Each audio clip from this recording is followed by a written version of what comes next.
1 கோடி புத்தகங்களுடன் கண்காட்சி.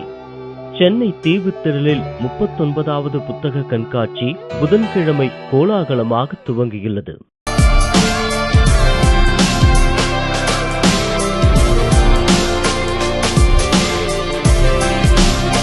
தென்னிந்திய புத்தக விற்பனையாளர் பதிப்பாளர் சங்கம் சார்பில் சென்னை தீவுத்திடலில் 39வது புத்தக கண்காட்சி புதனன்று துவங்கப்பட்டது. இந்த கண்காட்சியில் 700 அரங்குகள் அமைக்கப்பட்டுள்ளன. நாடு முழுவதும் உள்ள பல்வேறு பதிப்பகங்கள் இதில் பங்கேற்றுள்ளன. 1 லட்சம் தலைப்பிலான 1 கோடிக்கு மேற்பட்ட புத்தகங்கள் விற்பனைக்கு வைக்கப்பட்டுள்ளன. 39th எக்ஸிபிஷன் சொல்லிட்டு தான் ஃபர்ஸ்ட் டைம் நாங்க வந்திருக்கேன். பட் நிறைய இடத்துல புக் எக்ஸிபிஷன் நிறைய இடத்துல போய் பார்த்திருக்கேன். நிறைய இடத்துல புக்ஸ் எல்லாம் கலெக்ட் பண்ணிருக்கோம். பட் இதான் இங்க இருக்கிற இந்த தீவுத்திடல் நடக்கிற எக்ஸிபிஷனுக்கு இதான் ஃபர்ஸ்ட் டைம் நாங்க வந்திருக்கேன். இங்க வந்துட்டு மோர் தென் 700 ஸ்டால்ஸ் இருக்கு. பட் இப்பதான் ஜஸ்ட் ஒரு கொஞ்சம் ஸ்டால் தான் கவர் பண்ணிருக்கேன். பட் ஒவ்வொரு ஸ்டால்லையும் டிஃபரெண்ட் வெரைட்டிஸ் ஆஃப் புக் எல்லா வெரைட்டிஸும் வச்சிருக்காங்க.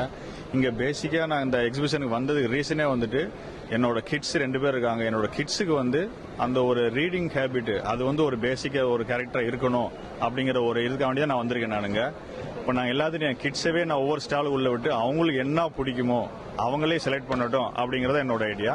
இக்கண்காட்சியை தென்னிந்திய புத்தக விற்பனையாளர் பதிப்பாளர் சங்கத்தின் தலைவர் காந்தி கண்ணதாசன் ரிப்பன் வெட்டி திறந்து வைத்தார். தொழிலதிபர் நல்லி குப்புசாமி குத்து விளக்கு ஏற்றினார். 39வது ஆண்டாக புத்தக கண்காட்சி நடப்பதை முன்னிட்டு சென்னை மண்டல அஞ்சல் துறை தலைவர் மெர்வின் அலெக்சாண்டர் சிறப்பு அஞ்சல் தலை வெளியிட்டார்.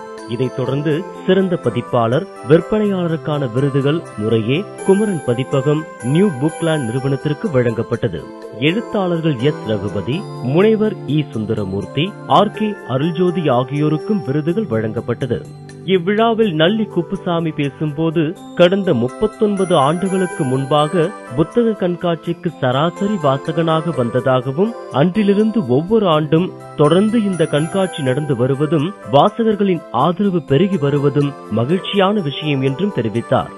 புத்தக கண்காட்சி இந்த சிறப்புழாவில் கலந்து கொண்டது மிகப்பெரிய பாக்கியமாக கருதுகிறேன். என்றால் 39 வருஷமா தொடர்ந்து வரக்கூடிய என்னை போல் சில பேர் இருக்கலாம். நான் வந்து தொடர்ந்து 1 வருஷம் கூட விடாமல் வந்துட்டு இருக்கேன்.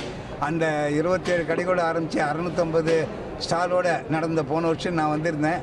இந்த வருஷம் ஜனவரி பதில் இப்போ ஜூன் மாதம் நடந்துருக்கு. இப்போ இடம் மாறி இருந்தாலும் சகல வசதியோடு ஏற்பாடு பண்ணியிருக்காங்க. நான் இவர்களுக்கு சொல்கிறது உண்டு, சென்னை பூரா பல இடங்கள் சுற்றி புத்தகங்கள் வாங்குறது கஷ்டமெல்லாம் ஒரே இடத்துல பார்க்கக்கூடிய வசதிகள் நீங்கள் ஏற்பாடு பண்ணி கொடுத்துருக்கீங்க அப்படின்னு சொல்லிட்டு என்னை போல பல பேர் இருக்கலாம். நான் வந்து ஒரு உதாரணத்துக்கு என்னை பற்றி சொல்கிறேன் தவிர நிறைய பேர் என்னுடைய நண்பர்கள் எல்லாரும் இங்கே நான் சந்திக்கிறேன். புதிய நட்பு எனக்கு கிடைச்சது. இன்னும் பல விஷயங்கள் புத்தகம் வாங்கினது மட்டும் இல்லை, அந்த மாதிரி பல பேர் கூடி பல பேர் ஒருத்தர் ஒரே மாதிரி எண்ணம் உடையவங்கெல்லாம் சந்திக்கிற வாய்ப்பு ஏற்படுத்தி கொடுத்த பாப்பாசே அங்கத்தினருக்கு அத்தனை பேருக்கு நமஸ்காரம் தெரியப்படுத்திக்கிறேன். இந்த முதலில் 5 நாட்கள் மட்டுமே நடந்த சென்னை புத்தக கண்காட்சி தற்போது 13 நாட்கள் நடக்கிறது. வீட்டை கட்டிப்பார், கல்யாணம் பண்ணிப்பார் என்பார்கள். ஆனால் இது போன்றதொரு புத்தக திருவிழாவை நடத்துவது 100 வீடுகளை கட்டி 100 திருமணங்களை நடத்துவதற்கு சமம் என்றும் நல்லி குப்புசாமி கூறினார்.